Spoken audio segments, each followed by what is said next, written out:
जय ओम विष्णुपाद परमहंस परिव्राजकाचार्य अष्टोत्तरशत श्री श्रीमद् भक्ति सिद्धांत सरस्वती गोस्वामी महाराज प्रभुपाद की, अनंत कोटि वैष्णव वृंद की, नामाचार्य हरिदास ठाकुर की, प्रेम से कहो श्री कृष्ण चैतन्य प्रभु नित्यानंद श्री अद्वैत गदाधर शिवासती गौर भक्त वृंद की, मथुरा वृंदावन धाम की, नवद्वीप मायापुर धाम की, जगन्नाथपुरी धाम की, गंगा यमुना माई की, भक्ति देवी तुलसी महारानी की, समवेत भक्त वृंद की, गौर प्रेमानंदे। All glories to assembled devotees, all glories to assembled devotees, all glories to Sri Guru and Gauranga Jagat Guru Srila Prabhupada ki. Om Namo Bhagavate Vasudevaya. Om Namo Bhagavate Vasudevaya. Om Namo Bhagavate Vasudevaya. Narayanam Namaskritya Naram Chaiva Narottamam Devim Saraswatim Vyasam Tato Jayamudirayet Nashtaprayeshu Abhadreshu Nityam Bhagavata Sevaya Bhagavati Uttama Shloke Bhaktir Bhavati Naishtiki. So today we are reading from Srimad Bhagavatam, Canto number 3, chapter 27, verse number 10.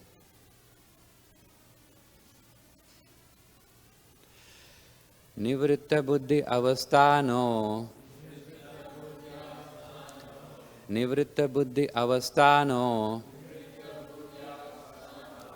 dūrī-bhūtānya-darśanaḥ dūrī-bhūtānya-darśanaḥ upalabhyātmanātmānaṁ upalabhyātmanātmānaṁ Cakṣuṣevārkam ātma-dṛk Cakṣuṣevārkam ātma-dṛk nivṛtta-buddhi-avasthāno dūrī-bhūtānya-darśanaḥ upalabhyātmanātmānaṁ Cakṣuṣevārkam ātma-dṛk.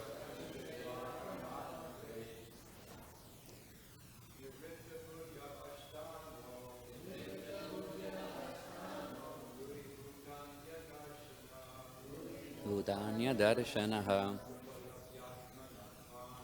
upalabhyātmanātmānaṁ Cakṣuṣevārkam ātma-dṛk.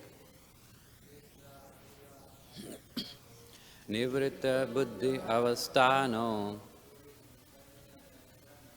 dūrī-bhūtānya-darśanaḥ upalabhyātmanātmānaṁ Cakṣuṣevārkam ātma-dṛk.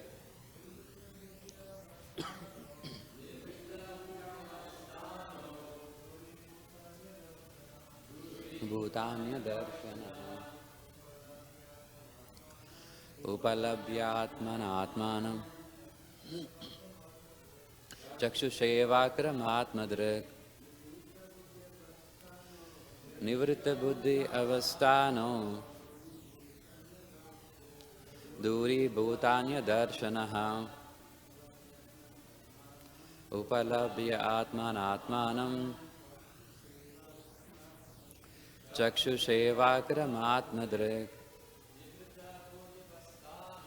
Nivṛtta-buddhi-avasthāno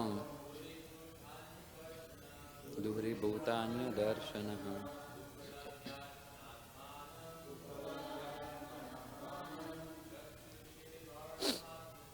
Cakṣuṣevārkam ātma-dṛk. Mataji. Nivṛtta-buddhi-avasthāno dūrī-bhūtānya-darśanaḥ upalabhyātmanātmānaṁ Cakṣuṣevārkam ātma-dṛk. Nivṛtta-buddhi-avasthāno dūrī-bhūtānya-darśanaḥ, upalabhyātmanātmānaṁ, Cakṣuṣevārkam ātma-dṛk, nivṛtta, transcended, buddhi-avasthānaḥ, the stages of material consciousness. Dūrī-bhūta, far off. Anya, other. Darśanaḥ, conceptions of life. Upalabhya, having realized. Ātmana, by his purified intellect. Ātmanam, his own self. Cakṣuṣā, with his eyes. Iva, as. Arkam, the sun. Ātma-dṛk, the self-realized. Translation and purport by His Divine Grace, A.C. Bhaktivedanta Swami Srila Prabhupada ki jai. Translation: one should be situated in the transcendental position beyond the stages of material consciousness and should not be aloof from all other conception and should be aloof from all other conceptions of life. Thus, realizing freedom from false ego, one should see his own self as he sees the sun in the sky. Let's repeat together. One should be situated in the transcendental position beyond the stages of material consciousness and should be aloof from all other conceptions of life. Thus, realizing freedom from false ego, one should see his own self just as he sees the sun in the sky. Purport: consciousness acts in three stages under the material conception of life. When we are awake, consciousness acts in a particular way. When we are asleep, it acts in a different way. And when we are in deep sleep, consciousness acts in still another way. To become Krishna conscious, one has to become transcendental to these three stages of consciousness. Our present consciousness should be freed from all perceptions of life other than consciousness of Krishna, the Supreme Personality of Godhead. This is called dūrī-bhūtānya-darśanaḥ, which means that when one attains perfect Krishna consciousness, he does not see anything but Krishna.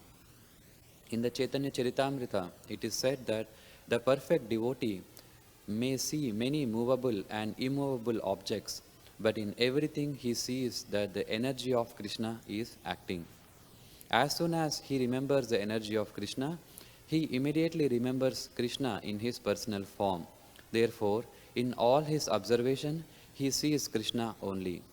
In the Brahma-saṁhitā 538, it is stated that when one's eyes are smeared with love of Krishna, premāñjana-cchurita, he always sees Krishna outside and inside. This is confirmed here. One should be freed from all other vision, and in that way he is freed from the false egoistic identification and sees himself as the eternal servitor of the Lord. Cakṣuṣevārkam. As we can see the sun without a doubt, one who is fully developed in Krishna consciousness sees Krishna and his energy. By this vision, one becomes ātma-dṛk, or self-realized.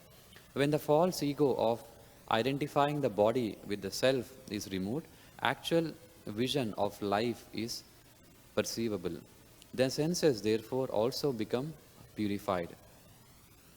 Real service of the Lord begins when the senses are purified. One does not have to stop the activities of the senses, but the false ego of identifying with the body has to be removed. Then the senses automatically become purified. With the purified senses, one can actually discharge devotional service.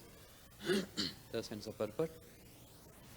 Om ajnana timirandasya jnananjana shalakaya chakshur unmilitam yena tasmai shri gurave namaha Sri Chaitanya Manobishtam Stapitam Yena Bhutale Swayam Rupa Kadamayam Dadati Swapadantikam Vandeham Sri Guru Sri Utapadakamalam Sri Gurun Vaishnavamscha Sri Rupam Sagrajatam Sahagana Raghunatanvitam Tam Sajivam Sadvaitam Savadutam Parijana Sahitam Krishna Chaitanya Devam Sri Radha Krishna Padan Sahagana Lalita Sri Vishakhanvitamscha He Krishna Karuna Sindhu Dina Bandho Jagatpate Gopesha Gopika Kanta Radha Kanta Namostute Tapta Kanchana Gaurangi Radhe Vrindavaneshwari Vrishabhanu Sute Devi Pranamami Hari Priye Vancha Kalpatarubhyascha Krupa Sindhubhya Evacha Patitanam Pavanebhyo Vaishnavebhyo Namo Namaha Jai Shri Krishna Chaitanya Prabhu Nityananda Shri Advaita Gadadhara Srivasati Gaur Bhakta Vrinda Hare Krishna Krishna Krishna Hare Hare Hare Rama Rama Rama Hare Hare. So welcome all for today's Srimad Bhagavatam class. So this verse explains the vision of a pure devotee, right? So how a pure devotee sees Krishna everywhere. Within the movable objects and the immovable objects, he always sees Krishna. Because even this material world is actually manifestation of Krishna's external energy. So in that way, this external world, the material world, is also related to Lord Krishna. So a devotee can relate everything in this way to Krishna's and Krishna's energy.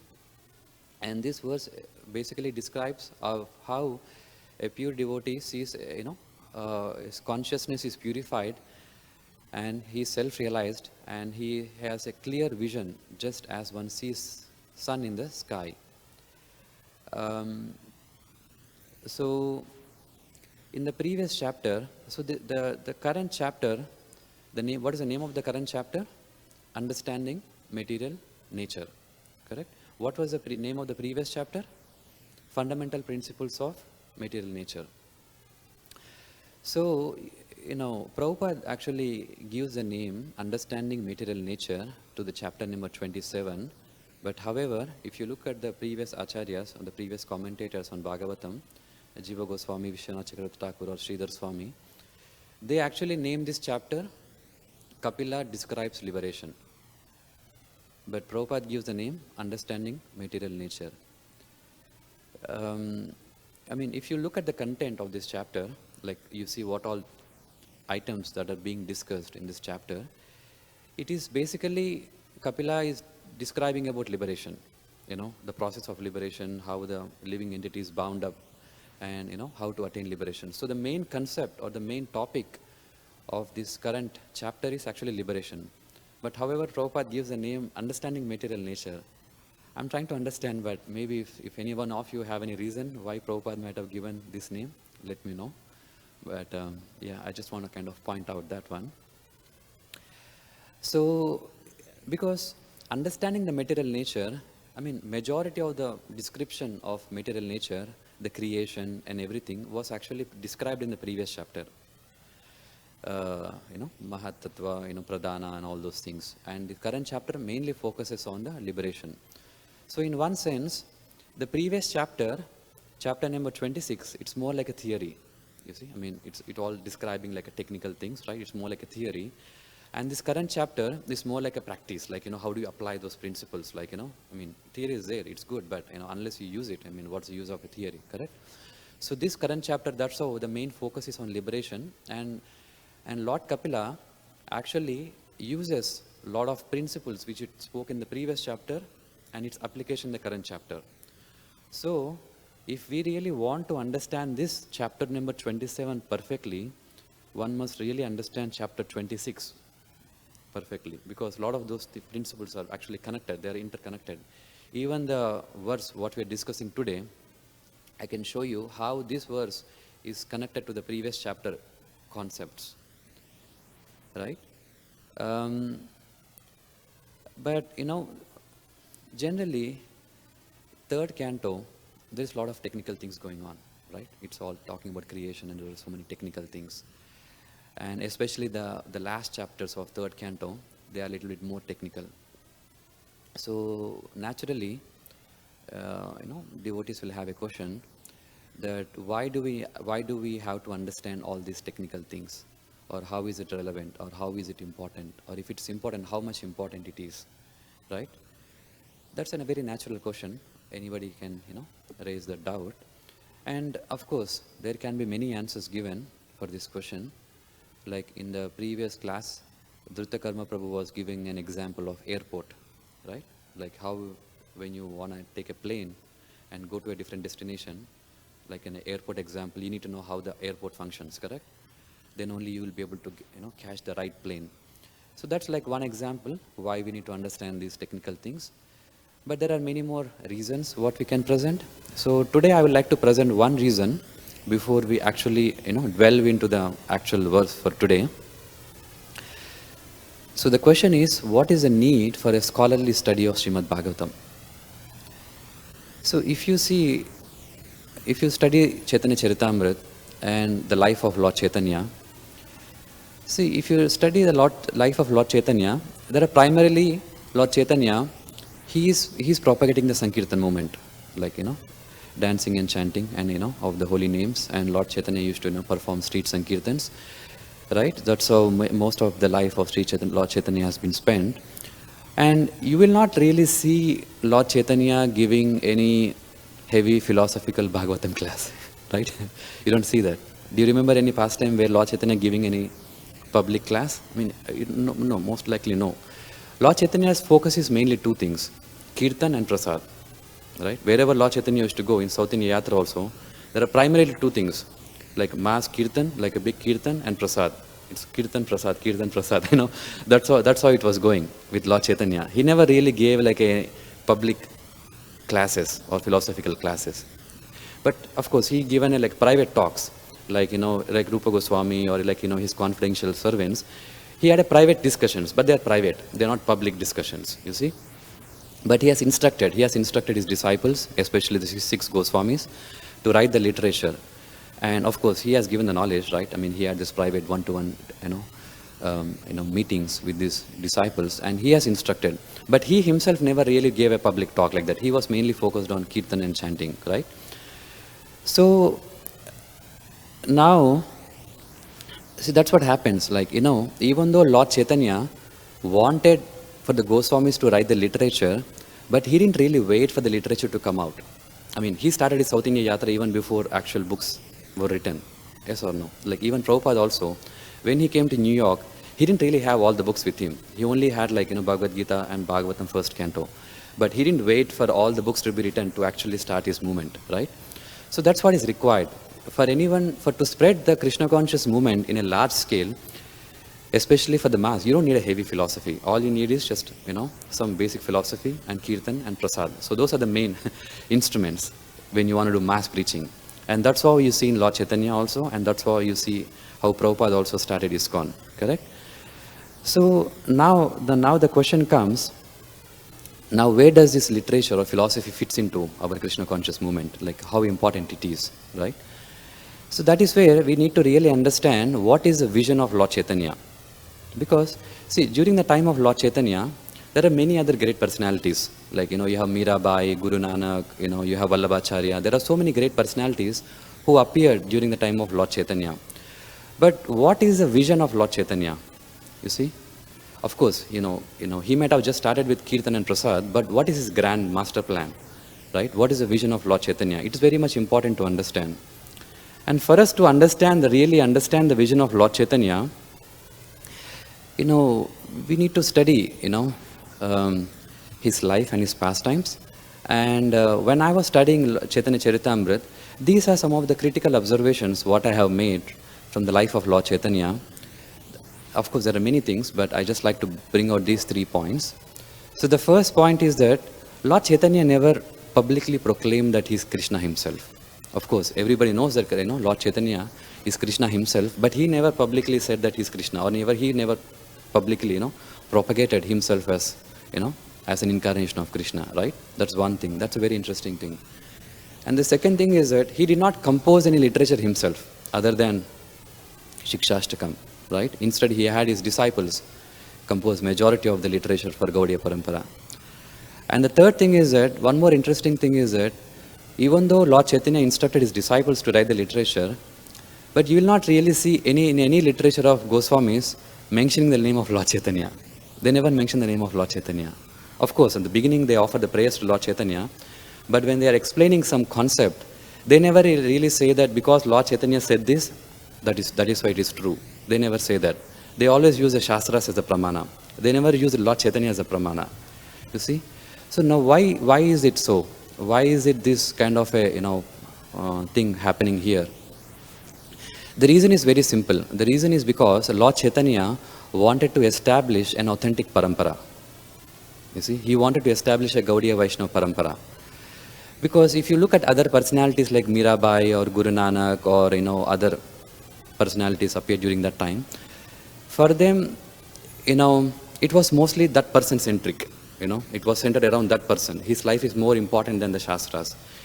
Whatever he says is more important than what Bhagavad Gita says or what Bhagavatam says. But Lord Chaitanya didn't want that. Lord Chaitanya wanted to establish an authentic parampara. Correct? So, now, when you want to establish a parampara, what are the primary characteristics of a parampara?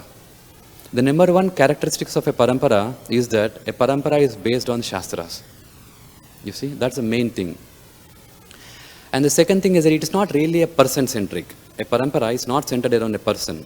Like even if you see Shankaracharya, it's not that Shankaracharya is the only Acharya. There are many Acharyas who was building the foundation for Mayavada philosophy. Of course, Shankaracharya became famous, but there are many other Acharyas who was trying to establish that philosophy. That's how parampara works. Parampara is based on a Shastra and parampara is based on a lineage of Guru and Shishya. Correct? That's what Lord Chaitanya is also trying to do. He is trying to establish a parampara and is trying to bring in the Shastra as the primary pramana. And one more unique characteristics of a pramana, of a parampara, is that they have a commentary. They have a commentary. Every parampara has their own commentary on Bhagavad Gita, Upanishads and Brahma Sutras. That is called Prasthanatrayi. Three means three. Gita, Upanishads and Prasthanatrayi and Brahma Sutras. And Baldev Vidyabhushan has written the Brahma Sutra commentary. Correct? But of course, he did not write the commentary on Upanishads. He only read the commentary on Gita and the Brahma Sutras. And why he did not write the commentary on Upanishads? There is an interesting reason for that.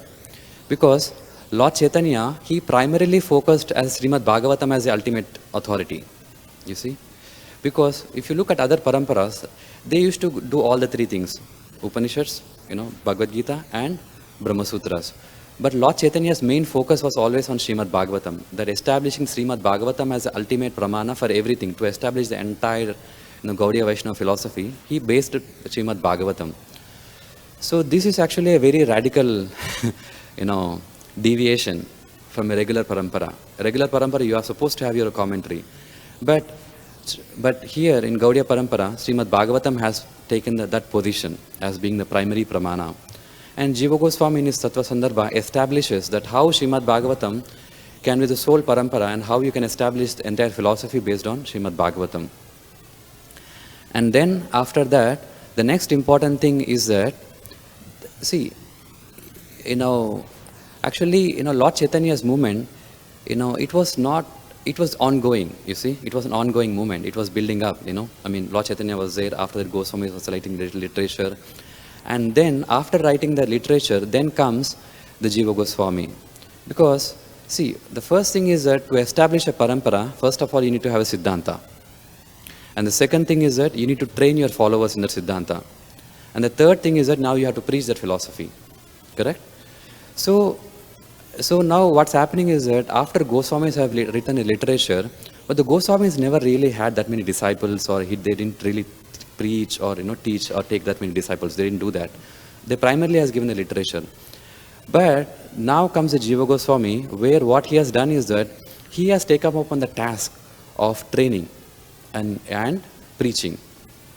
Does anyone of you know who are the three primary trainees of Jiva Goswami? Who are they? Narottam Das Thakur, Srinivasa Acharya and Shyamananda. Yes. So these are the three primary, disciples of Jiva Goswami.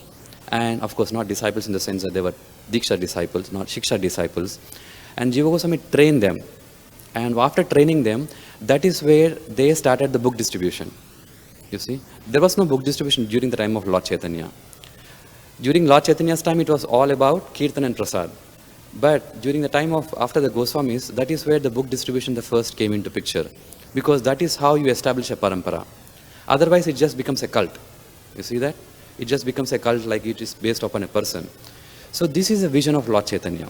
It is not just to kind of, just Kirtan and Prasad, but also have established a strong parampara and have a Siddhanta and train the disciples and distribute this literature to the masses. So this is a grand vision of Lord Chaitanya, and this is where a scholarly study of Bhagavatam comes into picture, because that is essential for us to be respected as an authentic parampara, you see, because every parampara has their own understanding. So now, coming back to this verse, the reason why I'm explaining these things is because why is it important for us to understand Srimad Bhagavatam, deeply and in a very scholarly way. Of course, we cannot expect everybody to, have that scholarly study, but at least there should be some section of devotees who will be, who will be invested in such a study of the literature and protecting the parampara, right? So now coming to this current verse, nivṛtta-buddhi-avasthāno. There are two main points in this current verse. What is the first one? Become transcendental to the material consciousness. And what is the second point? Cakṣuṣevārkam ātma-dṛk. See one's own self clearly like a sun in the sky with that purified consciousness. So these are the two main points in the verse. And in the purport, Prabhupada mentions 3 points. The first thing is, what is the 3 stages of consciousness? He mentions the 3 stages of consciousness. And the next thing is how to transcend these 3 stages of consciousness. Because these 3 stages of consciousness is material. It is not spiritual, correct? That one has to transcend these 3 stages of consciousness. And how once a person transcends these 3 stages of consciousness, then how one can perform pure devotional service in that purified consciousness. So that is the main subject for this current verse. Now the main topic over here is actually consciousness, right? And if we try to understand consciousness, we have discussed briefly about consciousness in the previous chapter, and the word consciousness is actually very important for us because ISKCON, right? International Society for Krishna Consciousness. The word itself is there in our organization name. And this concept of consciousness is very, very important and very critical to understand it properly. Does anyone remember who is the presiding deity of consciousness? No. It is Vasudeva. Yeah, in the previous chapter, 21st verse, it is the presiding deity of consciousness is given. It is Vasudeva. And of course, in the previous chapter, there was a description about Virat Purusha, right? The Virat Purusha, how there are different deities in Virat Purusha, and there is also a deity for consciousness. And that consciousness, the deity is named as Vasudeva. And what is the specialty of this deity? There are many deities, right, in Virat Purusha, but there is a specialty for this deity compared to other deities. What is the specialty? Does anyone remember? What is the specialty of this deity? The specialty is that, you remember the last verses of the previous chapter, there is a description about how different deities are entering the Virat Purusha. But no deity could awake Virat Purusha. I mean, Virat Purusha is still not awake. But only when the deity of consciousness entered, only this deity could awake the Virat Purusha. So that's where the importance of Paramatma was described in the previous chapter. That is how this deity becomes very much important, even in Virat Purusha explanation also, right? And this consciousness is threefold, or 3 stages. What are the 3 stages of consciousness? Awake, sleep, and deep sleep, correct? So even Prabhupada mentions those 3 stages of consciousness. And so the consciousness can be presented itself or manifest in 3 modes of nature, in Sattva, Rajas, and Tamas. So when this consciousness is presented in the mode of goodness, it is called awake, Jagrita. Jagrita Avastha means awake, you are awake, right? And when this consciousness manifests in the mode of passion, Rajas, that's Swapna Avastha, means sleep. And of course, sleep with the dreams, right? I mean, that is why even though you are tired, but your brain is still working, right? It is so passionate. And even if you sleep, you still have dreams because your mind is still very, very active. Your body is tired, but your mind is active, right? It's influenced by mode of passion. And the last is when the consciousness manifests in the mode of ignorance, tamas. That is called deep sleep. Means you don't have no dreams, because even your mind is so tired that you don't even get any dreams. So the consciousness acts in these three ways, awake, sleep, and deep sleep. And every person acts differently when he is influenced by these three stages of consciousness. But ultimately, these three stages of consciousness are material, right? It's a material consciousness. And one has to transcend these three stages of material consciousness in order to situate himself in a transcendental position, right? And of course, you can read 11th canto, 25th chapter, verse number 20, if you want to understand more about these three stages of consciousness. And so this is the mechanics of consciousness, how the consciousness functions, how the consciousness is working in a physical body. And again, everything over here is actually tied into the previous chapter, chapter number 26. So we have chitta, ahankara, buddhi, and manas. Consciousness, false ego, intelligence, and mind. Right? So that is how the creation also happens, right? From pradhana. So when the consciousness in the goodness, that is chitta, Vasudeva is the presiding deity, and the same consciousness manifests as in ahankara, in the mode of ignorance, that is called false ego. And the presiding deity for this false ego is Lord Shiva. And when this buddhi or consciousness presents itself in the mode of passion, that is called intelligence. And that is the presiding deity for this is Brahma. Right? Brahma is in the mode of passion, right? Trying to create universe. He's an intelligent person, right? That's how it works. And this is from the previous chapter. And the mind, which is kind of hub house of all the emotions, and the presiding deity for that is moon, right? So this is how the consciousness manifests and operates in a physical body, in a subtle and a gross body. This is how the consciousness is acting in everybody. And the today's verse is primarily focused on ahankara, false ego. Because what false ego does is that, what is the function of false ego? False ego basically gives you an identity. It tells you that you are a man, you are a woman, you are a rich person, you are a poor person, you are this, you are that. It's an identity. It gives you an identity, right? That is what ahankara is doing, and that's a false ego, right? So this is a function of a false ego, and this false ego is actually required. It is required for you to maintain your physical body, right? Otherwise, if you think that, if you're a man, you're supposed to go to men's restroom, not a women's restroom, right? I mean, you cannot say that I'm a pure soul and, that doesn't make any sense, right? So even for you to have for you to, leave this material body, you need to have that ahankara, that identity is required. Otherwise, you cannot even function, right? You need to have some identity. And this ahankara is something which can be transformed or changed. That is possible. And that is the whole goal of yoga.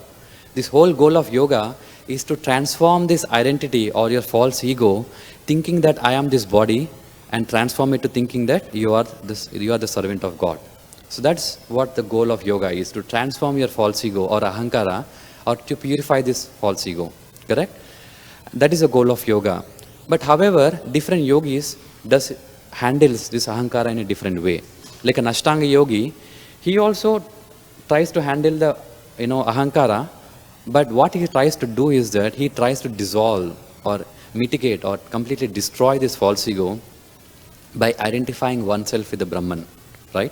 I am not this body, I am not this soul, I'm not this body, I am not this, I am not that, this, and negation. And so what you are pure consciousness, you are Brahman. So that is how an Ashtanga yogi tries to dismantle this false ego. But on the other hand, how does a Bhakti yogi handles the false ego? He doesn't try to dismantle the false ego, but he tries to transform the false ego by identifying himself as a servant of Krishna. So this is how a different yogi tries to handle the false ego in a different way. So this is actually from Nectar of Devotion, chapter number 30. It discusses about this ahankara, false ego. It may be questioned why devotees of Krishna should be attacked by dizziness, which is usually considered a sign of the mode of ignorance. To answer this question, Sri Jiva Goswami has said that the devotees of Lord Krishna are always transcendental to all the modes of material nature. When they feel dizziness or go to sleep, they are not considered to be sleeping under the modes of nature, but they are accepted as being in a trance of devotional service. There is an authoritative statement in Garuda Purana about mystic yogis who are under the direct shelter of the Supreme Personality of Godhead. In all the three stages of their consciousness, namely wakefulness, dreaming, and deep sleep, the devotees are absorbed in the thought of Supreme Personality of Godhead. Therefore, in their complete absorption in thought of Krishna, they do not sleep. You see, this is how a Bhakti Yogi deals with the consciousness. When he is in the physical material body, because as long as a person is in the physical material body, he has to deal with this ahankara, he has to deal with this identity. But a devotee, the way he deals with this identity is that he tries to connect everything with Krishna. Even when he's sleeping, when he's awake, when he's dealing with the material world, he sees Krishna everywhere. So in this way, even though a devotee is living in the material world with a material body, but he's still transcendental. He's not affected by the three modes of material nature. Right? So the next point is, now what happens after a devotee transcends the three modes of material nature? What's the next step? That's the second part of the verse. Thus, realizing freedom from false ego, one should see his own self as he sees the sun in the sky. So this describes about the transcendental vision a devotee develops once he transcends the three modes of material nature. Right? So this is actually this is called the fourth stage of consciousness. The Vedanta, there's a concept called Turiya, T-U-R-I-Y-A. So that describes about the fourth stage of consciousness, which is transcendental to the three modes of nature. And there are some purports where Prabhupada talks about this Turiya, the fourth stage of consciousness. This is a reference from the 11th canto, 15th chapter, verse number 16. According to Veeraragavacharya, Turiya also indicates that the Lord is beyond the three ordinary phases of consciousness, namely wakeful, dreaming, and dreamless sleep. Bhagavat Shabda Shabdite indicates that the Lord is known as Bhagavan, or the possessor of unlimited opulences, principally beauty, fame, wealth, knowledge, renunciation, and intelligence. Of course, here the concept of Turiya has been ascribed to the Lord directly, but the same thing is applicable to even the practicing, for the devotee also. When he transcends the three modes of nature, then the consciousness is transcendental, and that consciousness is called as Turiya consciousness, or the fourth stage of consciousness. And of course, there is further description of what happens when a person liberates. How does a person reacts? Acts, right? What is the experience of a liberated person is described by Lord Kapila in the next chapter, chapter number 28, where he says, when the mind is thus completely freed from all material conception and detached from material objectives, it is just like the flame of a lamp. At that time, the mind is actually dovetailed with that of Supreme Lord and is experienced as one with Him, because it is freed from the interactive modes of material qualities. So in this way, a devotee, having transcended three stages of material consciousness, situate himself in the transcendental position and gets a transcendental vision, and he has a full clarity. Just as a person sees the sun in the sky, the same way the devotee can see himself and the Lord in his heart with full clarity and with a proper vision, and situate himself in the transcendental platform. So that's what the verse is describing about. So I would like to end my class here. Does anyone have any questions?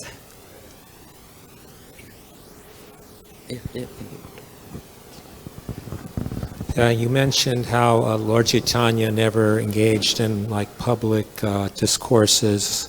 Yes. Like that, and he mostly engaged all the time in chanting and taking prasadam. Correct. But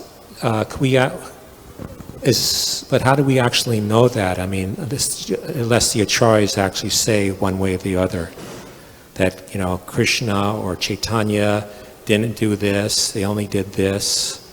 Yeah. So do you remember of any pastime of Lord Chaitanya where he has given any public discourse on Bhagavatam?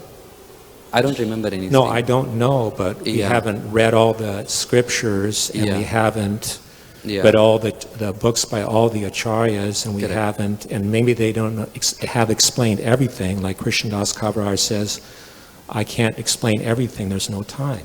Yeah. But just to think that, well, Lord Chaitanya didn't do this because I didn't read about it. Yeah, so even if he has done it, let's say for example, hypothetically, even if he has done it, but I don't think that he has done in a large scale compared to his focus on Kirtan and Prasad. Because if he has done it, then there should be some mention somewhere, right?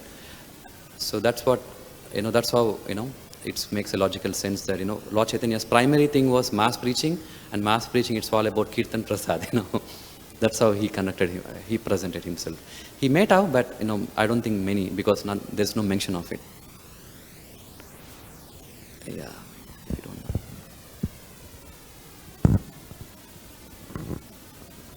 It wasn't like he hid the philosophy. You mentioned he did preach to his disciples. Correct. Yeah, he did preach to his disciples. Rupa Goswami. Correct. He also engaged in, I guess you could say, debate with Sarvabhauma Bhattacharya. That went for 7. Well, mostly he was just listening, but after 7 days, he.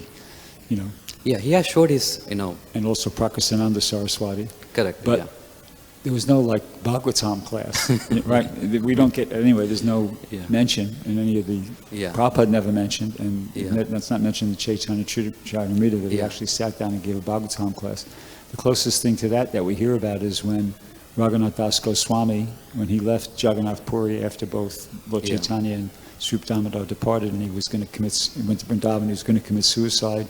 And Rupa and Sanatana Goswami talked him out of it and said, no, he was discoursing for whatever it was every day for some time. And then there's one example where with Gadadhar Pandit used to give Bhagavatam class, and Lord Chaitanya used to attend the classes of Gadadhar Pandit. Okay. Yeah. Gadadhar Pandit used to give Bhagavatam classes, and Lord Chaitanya was a student. He was not a speaker, he used to attend the Bhagavatam class of Gadadhar Pandit. Yeah, and the other time I can think of when there was a Bhagavatam class, there was that one devotee, what was his name? Bhakeshwara Pandit? Yeah. The fellow who took shelter of him? Yeah. He was, what was his name? He was giving Devananda Pandit. Yeah. So Bhagavatam classes were going on during the time of Lord Chaitanya. For sure. Devananda Pandit was giving Bhagavatam classes. It was going on, for sure. Oh yeah, that's the story. And Gadadhar Pandit was crying during and they threw him out for some reason, something like that. Yeah. They thought he was a sahaja. But then Devananda Pandit took shelter for Keshwara Pandit. So he was giving Bhagavatam classes. Yeah, so for sure. It wasn't something that didn't happen, but there's no mention of Lord Chaitanya. So I had a question. Okay, so it sounds like from what I'm hearing from the verse and what you don't experience Krishna consciousness until you're in this fourth stage of consciousness, turiya. Up until that point, when you're influenced by swapna, sushupti, or jagrati, you're in the modes of material nature. You can maybe hear about Krishna consciousness, but you're not going to experience it until you're in the transcendental platform. Well, see, that kind of a sharp division is applicable only to Ashtanga yogis. Because an Ashtanga yogi, unless he is situated in either in Samprajña Samadhi or Asamprajña Samadhi, he doesn't have the experience of liberation. It doesn't happen. But that kind of a sharp division doesn't apply to a Bhakti yogi. A Bhakti yogi will experience in the bliss right from the day one. Because, that is why, we are not trying to dismantle our ahankara. We are trying to transform it. You see that? So when you're trying to transform the false ego, transformation is a gradual process. It doesn't happen like just in one day, right? So you do experience the bliss right from the day one. That's what you said is applicable to Ashtanga yogi, not for a Bhakti yogi. In the case of a Bhakti yogi, can it kind of go both ways? Is it not necessarily progressive? And can you backslide? It's kind of, because you could say you could experience the bliss from day one, and then in day two you're not experiencing any bliss. Yeah, it's possible. Yeah, it's possible because it's a gradual process. It's a transition process. When the transition, there's ups and downs. Yeah, that is true. Yeah, that is sadhana avastha. Yeah. Okay. Anyone else have any questions? Okay. Thank you all very much. Nivṛtta Srimad Bhagavatam ki jai. Kṛṣṇa Prabhupada ki jai.